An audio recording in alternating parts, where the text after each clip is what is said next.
There was a time when I was just like anyone else, working hard, doing my best to build a life that I could be proud of.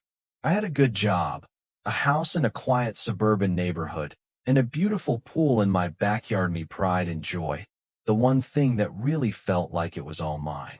After long hours at work, the pool was my escape, a place to unwind, to find peace in the stillness of my backyard as the sun set.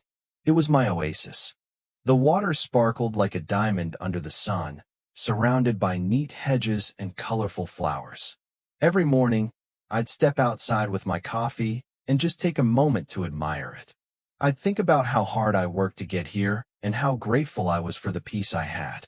But little did I know, not everyone saw it the way I did. Not everyone respected what I had worked so hard for. It was a quiet neighborhood, at least that's what it seemed like. And for a while, everything was peaceful. That was until one woman, one neighbor, started to make my life more difficult than it needed to be. Karen. Karen lived just a few houses down from me.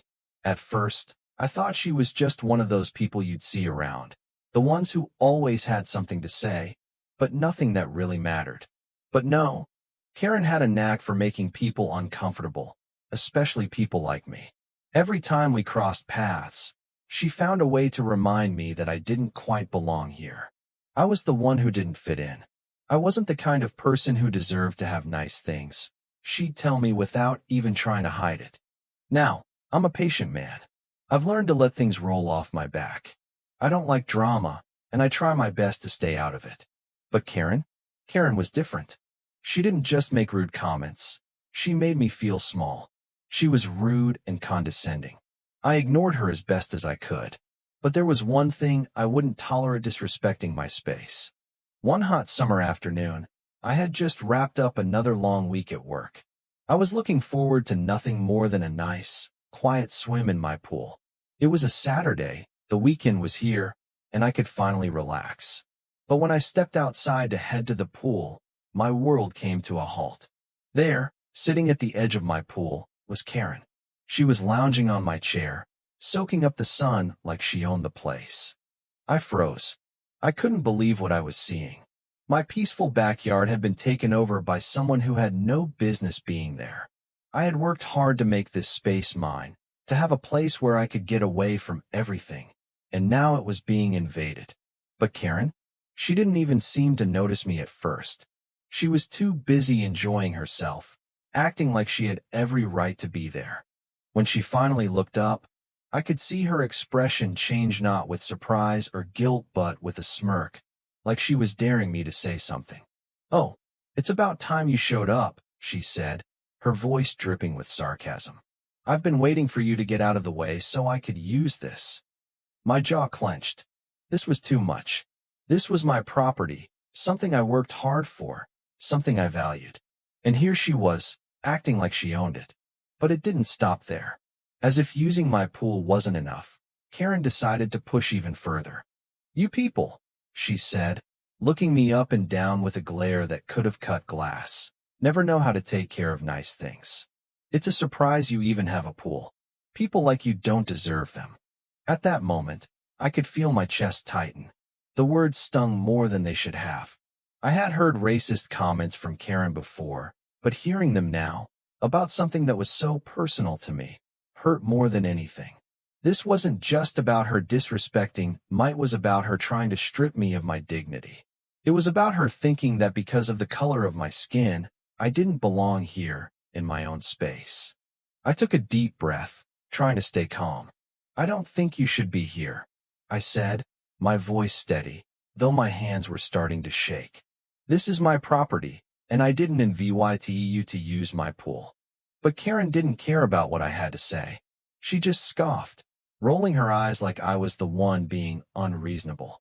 "Oh, please. You think you deserve this? People like you don't have the right to enjoy luxury. Pools are for people who work hard, who actually belong in places like this." The words were like daggers, but I refused to let her see that they were getting to me. I wasn't going to let her have that satisfaction. I'd dealt with people like Karen before, people who thought they were better than others because of the way they looked or where they came from. People who thought they could belittle others because of their own prejudices. I knew I had to stay calm, even if everything inside me was screaming to lash out. "You need to leave," I said, my voice firm now, but still controlled. "This is my property, and I've asked you nicely to leave." But Karen wasn't Haviwaying it. "What are you going to do? Call the cops?" she asked, raising her voice. "You people always think you can get away with anything, don't you? You should just be happy I'm even letting you share this space. Know your place." I could feel my heart racing. This woman was standing in my backyard, in my space, disrespecting me and everything I had worked for. And now she was telling me to know my place. I was done. I wasn't going to let her walk all over me anymore. But I wasn't going to call the cops either. That wouldn't solve anything. I remembered something from my younger days, something a little mischievous. An old prank, harmless but effective. It was a prank involved VYing itching powder. It wasn't dangerous, just incredibly annoying. And I realized this was the perfect moment. This would be my way of teaching her a lesson, showing her that there are consequences for treating people like dirt. I went inside my house, grabbed the small container of itching powder I had tucked away in a drawer for years, and came back outside. Karen was still floating in my pool, completely unaware.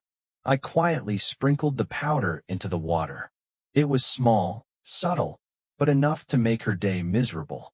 At first, nothing happened. Karen didn't notice. She kept floating in the pool, enjoying the sun. I waited, and then it began. At first, Karen fidgeted, scratching her arm, then her neck. I could see her confusion, but it wasn't long before it became clear something was wrong. She was scratching more, rubbing her skin, trying to shake the discomfort off, but it wasn't working. She began scratching her arms, her legs, her back, even her face. She stood up in the shallow end, rubbing herself frantically, her face contorting in discomfort.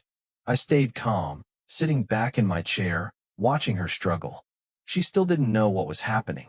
"What's going on with me?" she muttered, her voice shaky, scratching every inch of her skin. "Why am I itching like this?" It was the moment I'd been waiting for. She was losing it. The itching was unbearable, and she couldn't get any relief. I kept my composure, not saying a word, just watching as she started to panic. She stood up, practically screaming now. "What did you do to me? Why am I itching like this?" I didn't react. I wasn't going to give her the satisfaction of seeing me flustered. This was the moment. This was my way of showing her that actions have consequences. And as Karen screamed and flailed around in the pool, her discomfort growing worse by the second, I knew I had made the right choice. Soon, she grabbed her phone and dialed 911, shouting into the phone, "Someone's poisoning me. I'm being attacked." The dispatcher tried to calm her down, but Karen's frantic calls only grew louder. "Help! Help! I'm being attacked. You've got to send someone." The officers arrived, and the scene was chaotic. Karen was still ranting, her skin red and irritated, clearly not understanding what was happening. She kept accusing me of poisoning her, but the officers quickly saw through her story.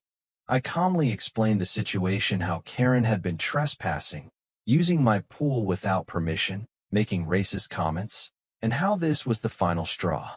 The officers looked at the pool and, after a quick inspection, realized what had happened. They turned to Karen, still scratching and swatting at her skin. "Ma'am," one of the officers asked, "did you notice anything unusual about the pool water before you started feeling the itching?" Karen hesitated, finally admitting, "No. I just got in, and then it started. It's everywhere." At that moment, the officers knew. They knew Karen's BHVY, or had escalated, and that this wasn't an accident. I had handled the situation in the only way I could, and now she was going to face the consequences. Karen's frustration reached a boiling point when she rushed at me, throwing a punch in anger. I didn't fight back. I just stayed calm, and the officers quickly restrained her, arresting her for assault. As they took her away, I felt a quiet sense of satisfaction. I hadn't resorted to violence. I'd shown her, in my own way, that you can't treat people like this without facing consequences. Karen's reputation in the neighborhood was ruined. People saw her for what she really was, a bully who thought she could get away with everything because of her race. But me? I earned the respect of the neighborhood. My actions, calm, controlled, and creative, showed that sometimes justice doesn't need to be loud. It just needs to be real. And I finally got to enjoy my pool in peace. So what do you think? Was I justified in handling it this way? Or was there another way I could have gone about it? Let me know in the comments. I'd love to hear your thoughts on how we handle injustice in our lives.